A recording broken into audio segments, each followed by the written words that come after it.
The news broke like a thunderclap across the United Kingdom. A scandal so shocking, so unprecedented, that it sent ripples through the very foundation of the monarchy. King Charles had done the unthinkable. He had stripped Queen Camilla of her consort title and ordered her immediate eviction from the palace. But that was only the beginning. The reason behind this seismic decision was even more astonishing. Whispers of betrayal, treachery, and a sinister plot had begun to circulate. The crime? An alleged attempt to poison Prince George, the future King of England.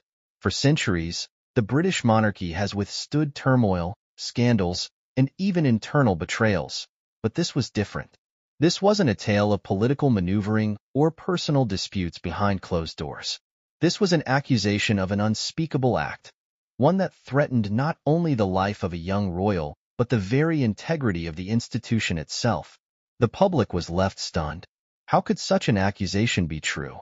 Could Queen Camilla, the woman who had spent decades fighting for her place in the royal family, be capable of such a sinister act? Speculation ran rampant. Some believed it was an orchestrated effort to remove Camilla from power, a long-awaited reckoning after years of controversy surrounding her marriage to King Charles.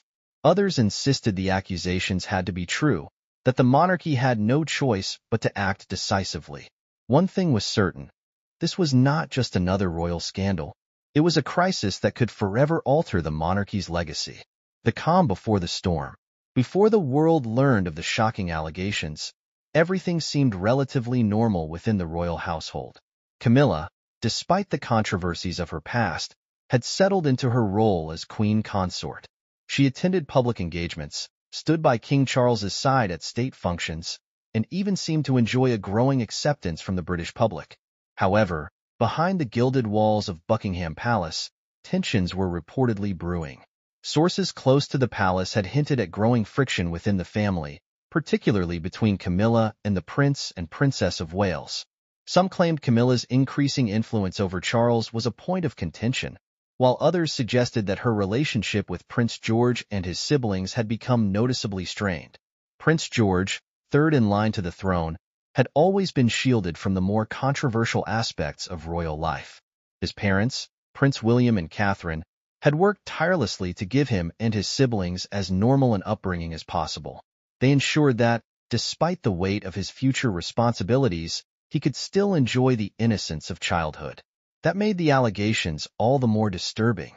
How could someone so close to the family even contemplate harming the young prince? The suspicion begins. The first whispers of trouble reportedly emerged within the palace staff. Some began to notice strange occurrences, subtle but unsettling signs that something was amiss. A servant allegedly saw Camilla acting suspiciously around the royal kitchens, while another claimed that an unusually high number of security personnel had been assigned to Prince George in recent weeks. But what truly set off alarm bells was an incident that took place during a private family gathering. According to reports, Prince George had fallen mysteriously ill after consuming a meal at the palace. At first, it was dismissed as nothing more than an unfortunate case of food poisoning, but something about the incident didn't sit right with the royal physicians. His symptoms were unusual, too severe, too sudden. The palace immediately launched an internal review, and what they discovered sent shockwaves through the household. A confidential report allegedly found traces of a toxic substance in the young prince's food. The discovery was made discreetly, with only a handful of individuals privy to the information. The situation demanded the utmost secrecy. If the public were to find out, it would trigger chaos on an unimaginable scale. But as the investigation deepened, one name kept surfacing in hushed conversations: Camilla. The weight of the allegations. For King Charles, this was a moment of reckoning unlike any he had faced before. He had already endured public scrutiny over his relationship with Camilla, the years of backlash following Princess Diana's tragic death, and the ongoing struggles to modernize the monarchy. But nothing compared to this. If the allegations were true, it meant he had unknowingly harbored a threat within the walls of his own palace. It meant that the woman he had fought to legitimize in the eyes of the public, the woman he had crowned his queen consort, had crossed an unforgivable line. The decision weighed heavily on him. Stripping Camilla of her title and evicting her from the palace was no small action. It was an irreversible declaration that she was no longer part of the royal family. It would be a public spectacle, one that would shake the monarchy to its core. But there was no other option. The moment the findings of the investigation reached him, Charles knew that any hesitation would only fuel suspicion and jeopardize the monarchy's credibility. A line had been crossed, and the repercussions would be severe. The world reacts. As news of Camilla's removal from the palace spread, the public's reaction was immediate and intense. Across social media, theories, outrage, and disbelief exploded. Some refused to believe she was capable of such a thing, pointing to a possible conspiracy to discredit her. Others saw it as long overdue justice, believing that Camilla had always been a divisive figure within the royal family. Media outlets scrambled to piece together the details, but the palace remained tight-lipped. There was no elaborate press conference, no dramatic statement. Just a single, brief announcement confirming that Camilla would no longer hold the title of queen consort, and that she had vacated royal residences effective immediately. The lack of clarity only fueled more speculation. Was she arrested? Was there a secret deal behind closed doors? And most importantly, where was Camilla now? As the dust began to settle, one thing was clear. This was only the beginning. The truth, whatever it was, had yet to fully come to light. And for the royal family, the chaos was far from over. The news of Prince George's sudden illness had sent a wave of panic through Buckingham Palace. On the surface, the royal family carried on with their usual engagements, appearing calm and composed. But behind the scenes, an emergency was unfolding. Palace doctors worked swiftly, trying to determine the cause of his symptoms. Every possibility was considered: an allergic reaction, a viral infection, a common foodborne illness. But something about his condition seemed more severe than any of these possibilities. Prince George had always been a healthy child, full of energy and curiosity. But that night, his condition deteriorated at an alarming rate. He had collapsed suddenly, his small body racked with violent tremors. His skin was pale, his breathing shallow. Catherine, the Princess of Wales, was beside herself with worry, clutching her son's hand as doctors administered urgent medical treatment. Prince William, normally composed under pressure, showed visible signs of distress. The heir to the throne watched helplessly as his son's life hung in the balance. The medical team worked tirelessly, but they were deeply troubled. Something about George's condition didn't align with any common diagnosis. His symptoms pointed to poisoning, an unsettling and nearly unthinkable possibility. But if poisoning was truly the cause, the next question was even more alarming. Who would dare attempt such an atrocity? The suspicion takes root. As doctors fought to stabilize George, an internal investigation was quietly launched. Palace security was ordered to review surveillance footage from the past several days, scrutinizing anyone who had access to the prince's meals. The royal kitchens were put under immediate lockdown, and the food George had consumed that evening was sent for urgent testing. The results were chilling. Traces of a highly toxic substance were found in his food, a slow-acting poison that, if left undetected, could have caused fatal complications. It was a poison known for its ability to mimic natural illnesses, making it difficult to trace unless specifically tested for. Whoever had administered it had done so with knowledge and intent. The palace was gripped with a silent terror. The implications were staggering. An attack on Prince George was not just an attack on the child. It was an attack on the monarchy itself. A clear message that someone, somewhere, wanted to strike at the very heart of the royal family. Security experts were brought in to determine how such a breach had occurred. The royal household was one of the most heavily guarded institutions in the world. Every staff member underwent extensive vetting, and even the most routine activities were monitored for security risks. How, then, had someone managed to introduce a lethal substance into the prince's meal? The investigation began by analyzing every individual who had come into contact with George's food that day. The kitchen staff was questioned, their movements scrutinized. The household staff was put under surveillance, their actions closely examined. And then, the whispers started. A name began circulating in hushed conversations behind closed doors. A name that no one wanted to believe could be connected to such an act. Camilla. The unthinkable accusation. The moment her name was mentioned, An eerie silence seemed to settle over the palace. Camilla, queen consort, the wife of King Charles, was now at the center of a horrifying allegation. Could she have really done something so unthinkable? The initial reaction was disbelief. Camilla had spent decades fighting for her place in the royal family, enduring relentless public scrutiny. Why would she risk everything now? What motive could she possibly have for harming Prince George? But the more the investigators dug, the more questions arose. Eyewitness accounts surfaced, describing Camilla's unusual behavior in the days leading up to George's poisoning. She had been seen frequenting the kitchens more than usual, speaking in hushed tones to certain members of the staff. Some claimed she had been particularly insistent about a specific dish being served to the young prince. Others recalled seeing her agitated, as though she was carrying a burden too heavy to bear.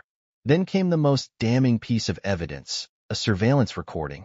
Palace security reviewed footage from the kitchen area on the day of the incident, and what they found sent a shockwave through the entire royal household. Camilla had indeed entered the kitchen at an unusual hour, just minutes before the meal intended for Prince George had been prepared. She had spoken briefly to a staff member, one whose identity was now being closely examined. The connection was undeniable. There was no longer room for speculation. The evidence, though circumstantial, pointed in one direction. Camilla had to be confronted. King Charles faces the truth. When the findings of the investigation were presented to King Charles, he was silent for a long time. The weight of the accusations was unbearable. His entire world seemed to collapse in that moment. He had spent decades defending Camilla, fighting for their love to be accepted, enduring the harshest scrutiny from the press and the public. And now, he was being forced to consider the possibility that she had betrayed him in the most unforgivable way. The king summoned Camilla to his private chambers. The meeting was tense, the atmosphere thick with unspoken accusations. Camilla, upon entering, seemed to already sense what was coming. She sat across from Charles, her expression unreadable. The conversation that followed would never be made public, but those close to the palace later described it as the most emotionally charged confrontation of King Charles's life. The once devoted husband, now a monarch torn between duty and love, demanded the truth. He presented the evidence, laid out the findings of the investigation, and asked her, begged her, to explain herself. Camilla's reaction was one that stunned even those who expected her to deny everything. She didn't burst into tears, nor did she fly into a rage. She simply sat there, her face composed, as if she had already accepted whatever fate awaited her. When she finally spoke, her words were cryptic. "You always knew it would come to this," she said. What did she mean by that? Had she just admitted guilt? Or was she suggesting something even more sinister? Was there something deeper at play? Something even the king himself had been blind to? Charles had no choice. The monarchy was bigger than him, bigger than Camilla, bigger than any personal emotions he held. If she had truly done what the evidence suggested, there could be no mercy. And so, the decision was made. Camilla would be stripped of her title. She would be removed from Buckingham Palace. She would no longer be queen consort. As the news broke, the world held its breath. The royal family had just been plunged into the greatest scandal of modern history, and there was no turning back. King Charles sat alone in his private chambers, staring blankly at the ancient oak table in front of him. The weight of the crown had never felt heavier. The walls of Buckingham Palace, which had stood through centuries of wars, betrayals, and triumphs, now seemed to close in on him. He had been forced to make difficult decisions before, but this one was unlike any other. This wasn't about political alliances or royal duties. This was personal. The evidence against Camilla was damning. Even if there was a shadow of doubt, even if he wanted to believe she was innocent, the monarchy could not afford the risk. The whispers had grown into roars. The public had already begun to suspect something was amiss. The palace had been unusually silent, and in the world of royal affairs, silence often spoke louder than words. The newspapers were on the verge of breaking the story. The longer he waited, the worse it would become. He knew what had to be done. The meeting was called in secrecy. Only a select few advisors were summoned. His most trusted confidants, the individuals he knew would put the monarchy's survival above all else. The discussion was not about whether Camilla should be removed, but how it would be handled. The queen consort could not simply disappear overnight. There had to be an explanation, a justification that would not send the public into complete chaos. The official reason for her removal would be crafted carefully. A statement would be prepared, one that avoided the shocking details of the alleged poisoning attempt. Instead, it would cite personal reasons and irreconcilable differences between the king and queen consort. Those within the inner circle knew that was only a partial truth, but the full reality was too dark to be exposed. The moment the decision was finalized, the wheels were set in motion. Camilla was to be removed from Buckingham Palace immediately. No ceremony, no farewell, no last-minute goodbyes. Her personal belongings would be packed under strict supervision, and she would be escorted away by palace security. There would be no room for negotiation. She was no longer a member of the royal household. The public announcement was scheduled for the following morning. Until then, palace aides worked tirelessly to manage the fallout. Media outlets were prepped, social media teams were instructed on how to control the narrative, and contingency plans were put in place for any possible backlash. The monarchy had survived centuries of turmoil. It would survive this as well. But even as Charles signed the official decree stripping Camilla of her title, his hand trembled slightly. This was the woman he had fought for, the woman he had loved beyond reason, the woman he had married despite the endless controversy.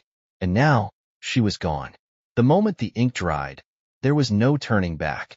At exactly 6 a.m. the next morning, the palace issued the statement. The world woke up to the shocking news.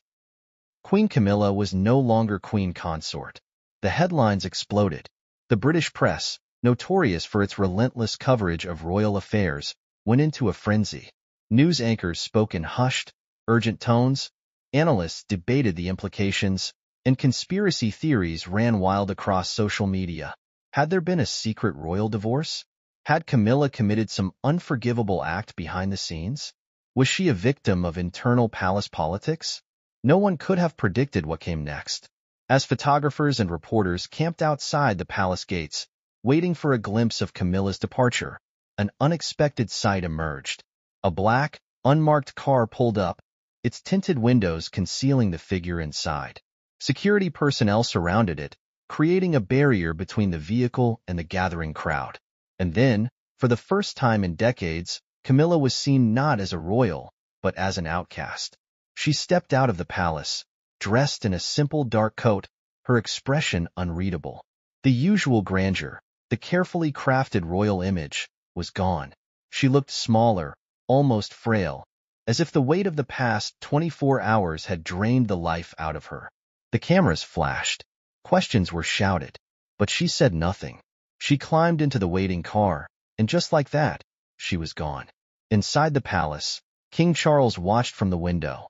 He had not spoken to her before she left. There was nothing left to say. The monarchy had been saved. But at what cost? The fallout from Camilla's expulsion was immediate and far-reaching. The world was in shock. The British public, already divided on her role within the monarchy, erupted into a storm of speculation, outrage, and disbelief. For years, Camilla had been one of the most controversial figures in modern royal history, but never had the scrutiny been this intense. In the days following her departure, news outlets scrambled to piece together the full story. The palace's official statement had been carefully worded, avoiding direct accusations, but the vagueness of it only fueled more questions. Was this truly a matter of personal differences between the king and his wife? Or was there something much darker lurking beneath the surface?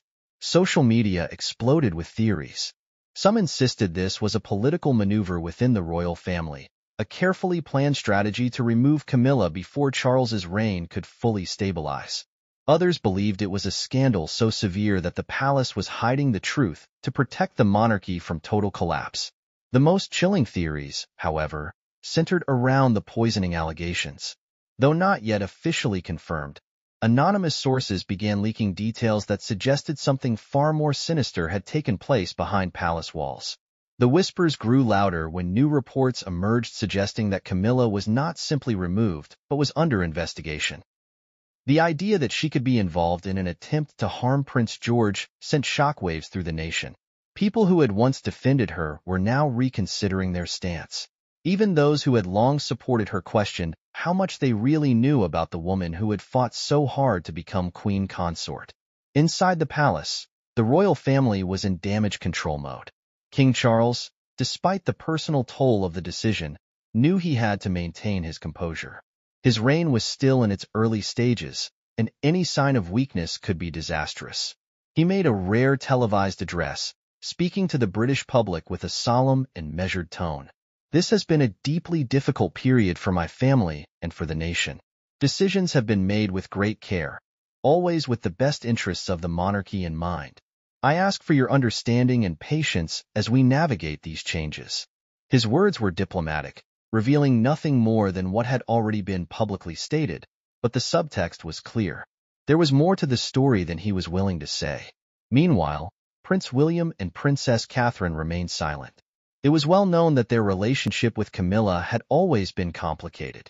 William, in particular, had never fully forgiven her for her role in the breakdown of his parents' marriage. But now, with his son at the center of a potential crime, the stakes were higher than ever.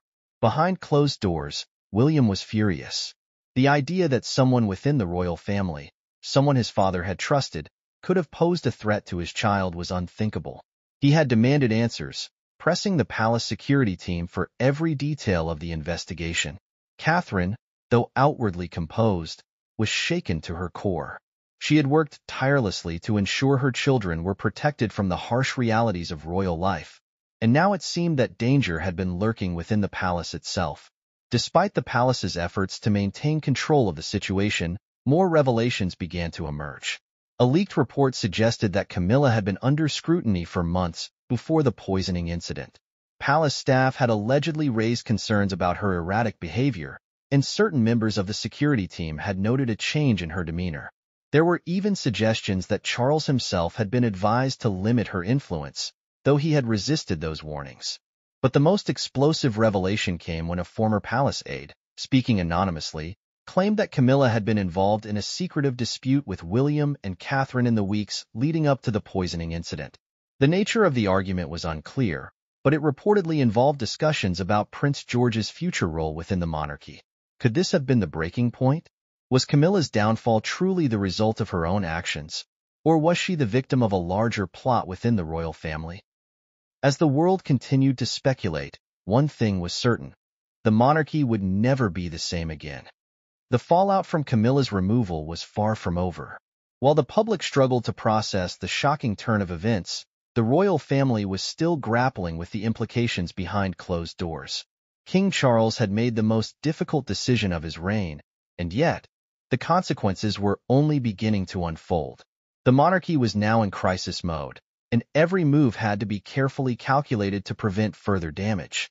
One of the biggest challenges came from within the palace itself.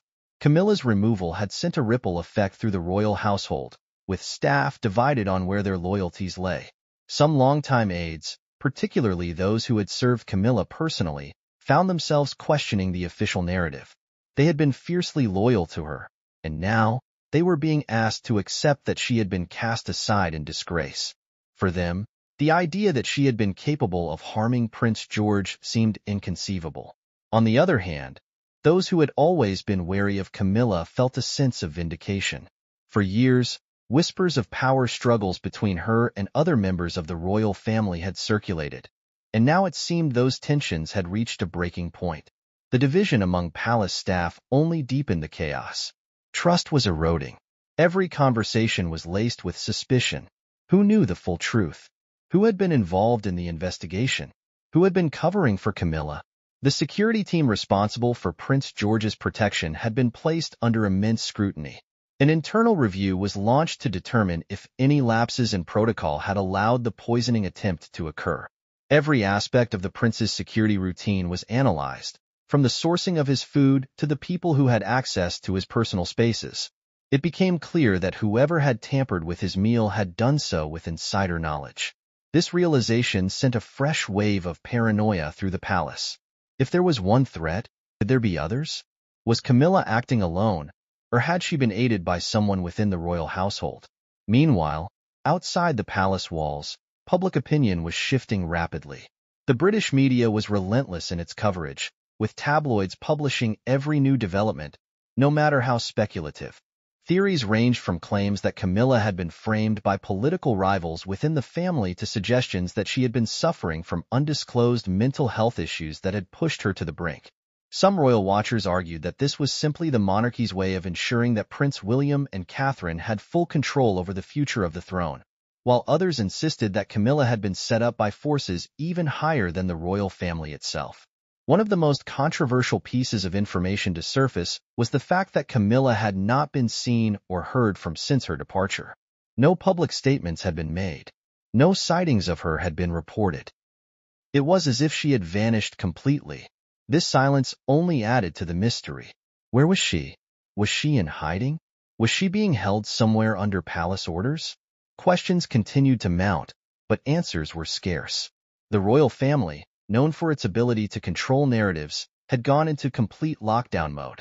Official statements were brief, offering little beyond reassurances that the situation was being handled internally. But then, a shocking new revelation reignited the firestorm. A former palace chef came forward with an alarming claim. He alleged that, weeks before the poisoning incident, he had overheard a heated argument between Camilla and King Charles. The argument had taken place in a private dining area, away from the usual royal engagements. According to the chef, Camilla had been in a state of distress, her voice sharp with anger. She had accused Charles of siding against her, and warned him that he would regret underestimating her influence. The chef had dismissed the argument at the time, assuming it was nothing more than a personal dispute between a husband and wife. But now, in the wake of everything that had transpired, the memory of that night took on a much darker significance. Had Camilla known she was about to lose power?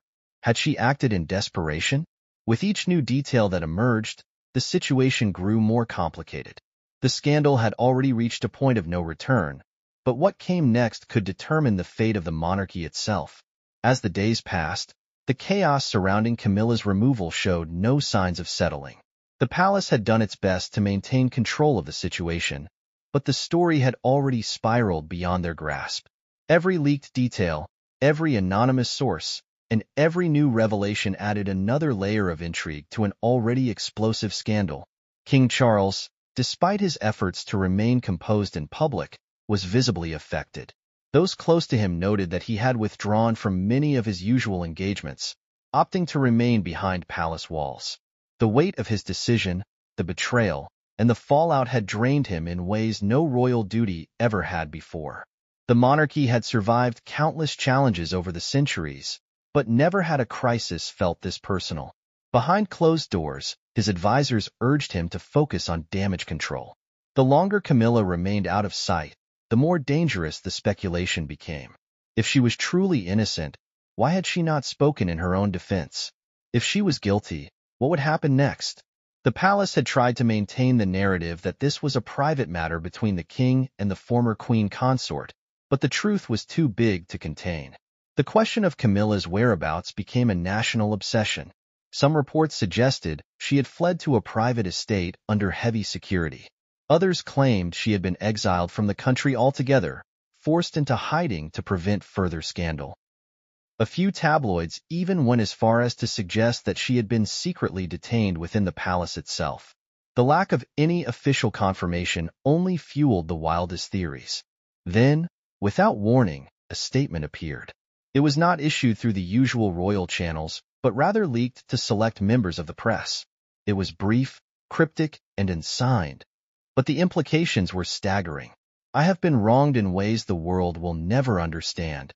The truth is not what they want you to believe. This statement, presumed to have come from Camilla or someone acting on her behalf, sent shockwaves through the media. For the first time since her removal, she had broken her silence. But instead of clearing her name, the message only deepened the mystery. Was this an admission of innocence or a veiled threat? Was Camilla suggesting that she had been framed? And if so, by whom? Inside the palace, the leak caused an immediate crisis. The king's advisors scrambled to assess the damage, unsure whether to respond publicly or ignore it altogether. The last thing they wanted was for Camilla to become a martyr in the court of public opinion.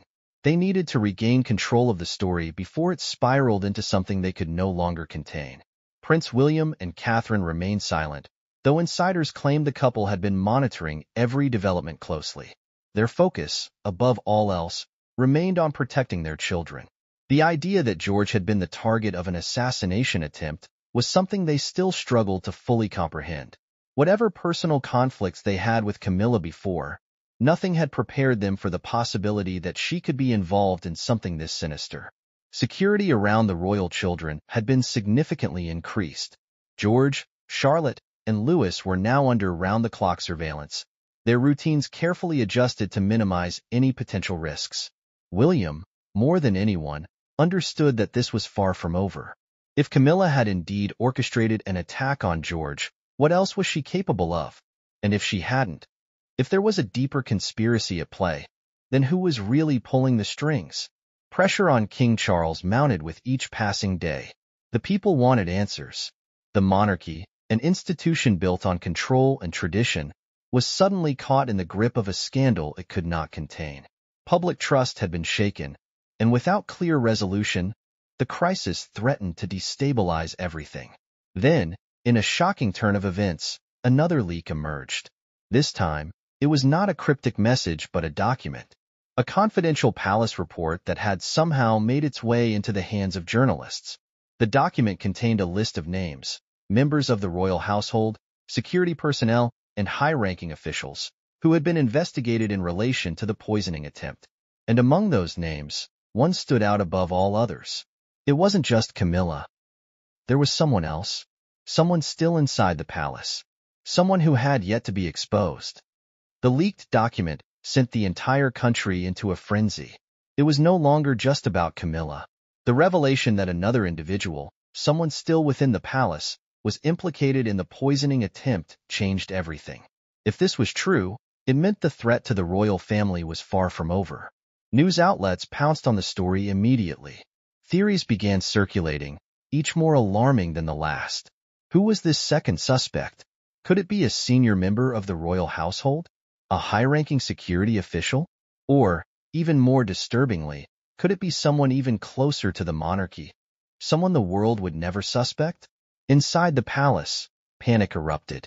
This was the kind of leak that could not be ignored. The security team responsible for the investigation immediately launched an internal probe to determine how the document had made its way to the press. The royal advisors knew that if the public discovered that there was still a potential conspirator within the palace walls, trust in the monarchy would be shattered beyond repair. The king's closest confidants held an emergency meeting in the dead of night. The discussions were tense, voices hushed yet urgent. The advisors were divided. Some insisted that the palace should release an immediate statement acknowledging the leaked document while downplaying its significance. Others argued that any admission would only add fuel to the fire. In the end, it was decided that silence was the best course of action, for now. But silence did not stop the growing speculation. A new name began to circulate in secretive whispers. Someone who had long been viewed as a shadowy figure in royal affairs. A person who, unlike Camilla, had managed to avoid the public spotlight despite their immense influence within the monarchy. It was someone within the king's own advisory circle. A palace insider with knowledge of security protocols, access to sensitive information, and the power to manipulate decisions from behind the scenes. The suspicion fell upon Lord William Ashford, a high-ranking royal advisor who had been in the king's inner circle for decades. He had served under Queen Elizabeth, remained an influential figure during Charles's transition to the throne, and was known for his ruthless loyalty to the monarchy. But there was something unsettling about him. Despite his long-standing position, little was known about his personal life. He rarely appeared in public, his influence exerted through closed-door meetings and discreet conversations. He had always been viewed as a necessary force within the monarchy, a man who understood the delicate balance of power and did whatever was required to maintain it. Now, however, the whispers suggested something far more sinister. Had Lord Ashford played a role in the poisoning of Prince George? If so, what was his motive? And more importantly, had Camilla been his scapegoat all along? The implications were terrifying. If Camilla had been set up, it meant the real threat to the royal family was still operating from within. It meant that whoever was behind the poisoning attempt had nearly succeeded in their plan and could still be waiting for another opportunity to strike. King Charles, upon hearing the growing suspicions, was faced with yet another impossible decision. He had barely recovered from the weight of removing Camilla, and now he was being told that someone he had trusted for years could be responsible for an even greater betrayal. But there was one major problem. Unlike Camilla, Lord Ashford could not simply be removed without consequences. He had deep connections within the British government, ties to intelligence agencies, and influence over key figures in Parliament. If Charles acted against him without solid proof, the backlash could be catastrophic. A discreet investigation was launched. Every movement of Lord Ashford over the past several months was analyzed. His communications were secretly monitored. His financial transactions were examined for any signs of unusual activity. What they found changed everything. There were records of private meetings between Lord Ashford and high-ranking security officials, meetings that had never been logged in official palace records. Transactions had been made to anonymous accounts, amounts significant enough to raise suspicion but small enough to avoid immediate detection. And then, the final piece of the puzzle. The revelation that Lord Ashford had traveled to a remote location just days before Camilla's removal, a trip that had never been disclosed. The evidence, though not definitive, was damning. King Charles was left with a harrowing realization. If Lord Ashford was involved, if he had orchestrated the poisoning attempt and framed Camilla as a diversion, then the monarchy was in far greater danger than anyone had imagined. The enemy was not an outsider. It was someone who had been standing beside him all along. King Charles had faced many crises in his lifetime, but this was unlike anything he had ever encountered. The palace was no longer just dealing with a scandal. It was dealing with an internal betrayal of the highest order.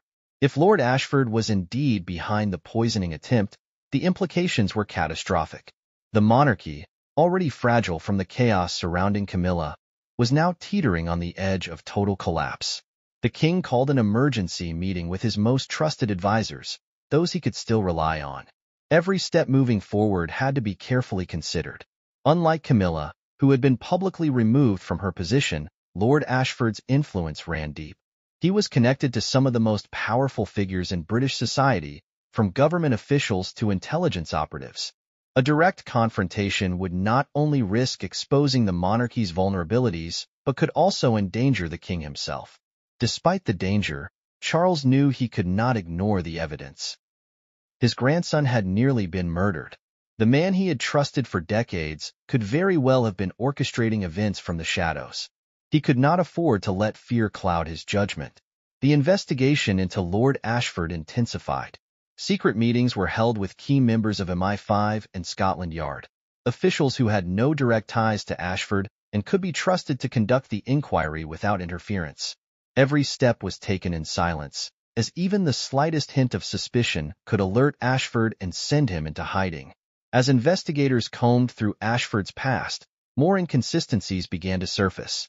His financial dealings, once believed to be meticulous and clean, revealed unusual transactions. Funds had been transferred to offshore accounts, some of which were linked to individuals known to have engaged in covert operations. His travel records, though seemingly ordinary, contained unexplained gaps. And then came the most damning piece of evidence yet, a series of encrypted communications between Ashford and an unidentified figure. These messages, though partially decoded, hinted at plans involving the royal succession, security loopholes, and, most disturbingly, references to a final move that had been disrupted. The implication was chilling. Had the poisoning of Prince George been only the beginning? Had Lord Ashford intended to strike again? If so, who was the next target? The king, upon learning the details, was left with an agonizing choice. If he confronted Ashford without absolute proof, it could trigger a political war within the monarchy and beyond. But if he waited too long, he risked allowing an even greater attack to unfold.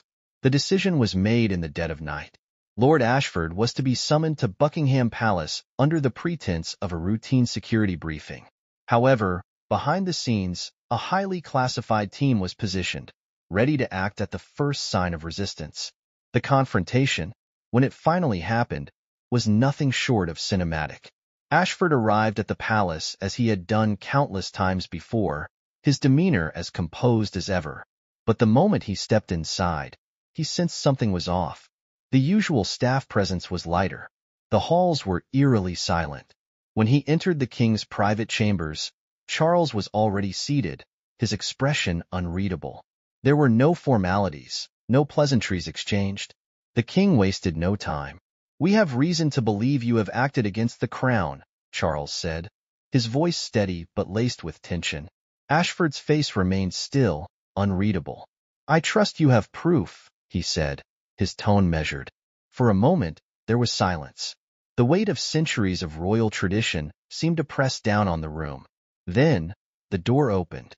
Two MI5 officers stepped inside, placing a sealed file on the table before the king.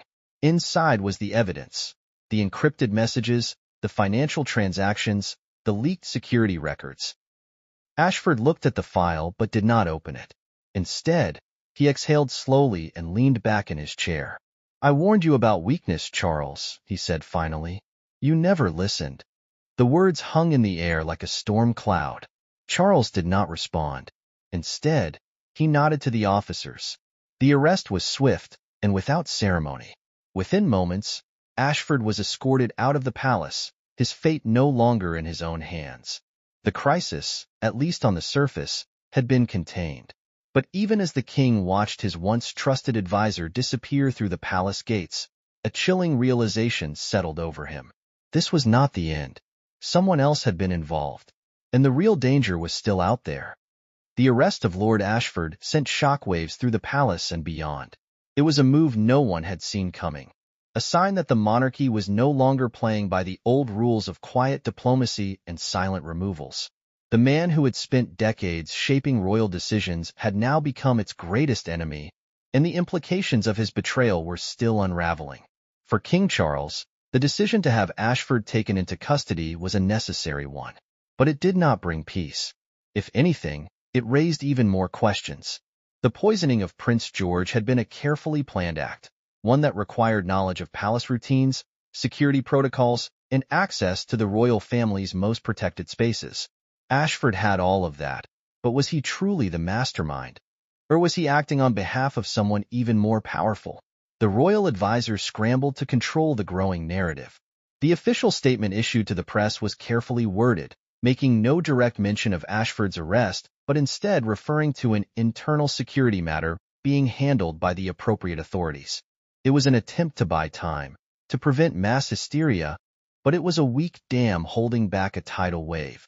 Journalists and royal watchers quickly connected the dots. A high-ranking royal advisor had been quietly removed, just weeks after Camilla's shocking expulsion. The public, already suspicious, was now convinced that something far darker was happening behind palace walls. Conspiracy theories flourished. Some believed Ashford had been a rogue agent, working against the monarchy in a bid to install his own influence over the future of the throne. Others speculated that his arrest had been a diversion, an effort to cover up a truth even more scandalous. Then there were those who believed that Camilla had been innocent all along. If Ashford had been involved in the poisoning attempt, what if he had also orchestrated Camilla's downfall? Had he used the queen consort as a scapegoat, feeding false evidence to the king to ensure her removal while he continued operating undetected? And if Camilla had not been the true culprit, where was she now? Behind closed doors, King Charles was tormented by this very question. He had exiled the woman he had fought for, the woman he had chosen over the will of the nation. The evidence against her had seemed undeniable at the time. But now, with Ashford's betrayal exposed, the certainty of Camilla's guilt was beginning to unravel. Had he been manipulated into turning against her? Had he condemned her based on a lie? For the first time since her removal, Charles requested to know her whereabouts. His personal aides hesitated before responding. The truth was, Camilla had gone completely off the radar. The last confirmed report placed her at a private estate owned by a wealthy but discreet ally of the royal family. But after that, there had been nothing. No public appearances, no official statements, not even a trace of activity. It was as if she had disappeared entirely. This revelation unsettled the king. He had assumed she would remain in exile, nursing her wounds and maintaining a low profile, but total silence was unusual, even for someone in disgrace. Was she hiding out of shame, or had she vanished for a more troubling reason? His thoughts were interrupted by a sudden development. Scotland Yard had just received an anonymous tip. A source had come forward, claiming to have information about the poisoning attempt and its true origins. The informant refused to reveal their identity but insisted that they had evidence proving that Camilla had been framed. They had only one condition. They would speak directly to the king. It was an unprecedented request. No common informant had ever been granted a personal audience with the monarch, but Charles knew he could not ignore it. If there was even the slightest chance that Camilla had been wrongfully accused, he had to hear the truth. The meeting was arranged in absolute secrecy. Under the cover of night, Charles was taken to a secure location away from the palace, one that only a handful of people knew about. No press, no guards beyond the bare minimum, just the king and the informant, face to face. When the informant finally arrived, cloaked in anonymity, Charles braced himself. And then, the moment they spoke, his entire world was shattered, because the voice was one he recognized instantly. Camilla. For a brief moment, King Charles forgot how to breathe. The figure before him, cloaked in secrecy, speaking in hushed tones, was none other than Camilla, the woman he had cast out of the palace, the woman he had sentenced to disgrace, the woman he had believed to be a traitor. She was thinner than he remembered. There was an air of exhaustion around her, as though she had been running from shadows for weeks. But her voice was firm, steady. There was no fear in her eyes, only resolve. "You were wrong," she said, her words cutting through the silence like a blade. Charles said nothing. He could barely process what was happening. The last time he had seen Camilla, she had been leaving Buckingham Palace under heavy security, stripped of her title and her dignity. He had believed he would never see her again. And yet, here she was, demanding to be heard. "I didn't poison George," she continued. "I didn't try to harm him, but someone wanted you to believe that I did." Charles clenched his jaw. The wounds of the past few weeks had not yet healed, and hearing Camilla's defiance only reopened them. "The evidence said otherwise," he said stiffly. "The evidence was planted," Camilla countered. "I was set up, Charles. I was the easiest person to blame, and you fell for it." Her words sent a shiver down his spine. He wanted to dismiss them, to hold on to the certainty that he had done the right thing. But doubt was creeping in. Ashford's arrest had already cracked the foundation of his beliefs. If there was even a chance that Camilla was telling the truth, then everything he thought he knew was about to collapse. Camilla reached into the folds of her coat and pulled out a small, worn envelope. She slid it across the table. "Read it," she urged. Charles hesitated before picking up the envelope. His fingers trembled as he unfolded the paper inside. The contents were brief, just a few lines scrawled in ink, but what they revealed sent a cold wave of horror through him. It was a message, one that had been sent weeks before the poisoning attempt. "The plan is in motion. The Queen Consort will be removed first. The heir is next. The timing must be perfect." Charles's grip tightened on the paper. "Where did you get this?" he asked. "I intercepted it before I was forced to leave," Camilla said. "I knew something wasn't right. I knew I was being framed, but I didn't realize how deep it went until after I was already gone." The king felt his pulse quicken.